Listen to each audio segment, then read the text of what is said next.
কাঁকড়া যেমন সুস্বাদু তেমনি পুষ্টিকর, যা স্বাস্থ্যের জন্য অত্যন্ত উপকারী। কাঁকড়াতে আছে ভিটামিন এ, সি এবং বি12, যা রোগ প্রতিরোধ ক্ষমতা বাড়ায়। আরও আছে অনেক কিছু, যেমন জিঙ্ক, কপার, আয়রন এবং ক্যালসিয়ামের মতো খনিজ উপাদান, যা শরীরের হাড় ও দাঁত মজবুত করে। আর যে ফসফরাস থাকে তা শরীরকে এনার্জি দেয় এবং ক্লান্তি দূর করতে সাহায্য করে। তবে যাদের অ্যালার্জি থাকে তাদের অ্যাভয়েড করাই ভালো। আজ আমি রান্না করব হোয়াইট ক্রিমি কাঁকড়া।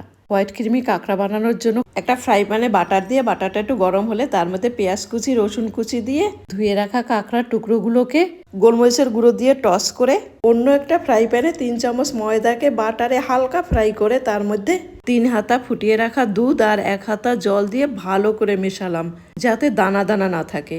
এর মধ্যে টস করে রাখা কাঁকড়ার টুকরোগুলো দিয়ে ঢাকনা দিয়ে লো হিটে 2 থেকে 2.5 মিনিট ফুটিয়ে গ্রেট করে ব্লক চিজ, স্লাইস চিজ আর ধনিয়া পাতা দিয়ে এনজয় ইয়োরসেলফ।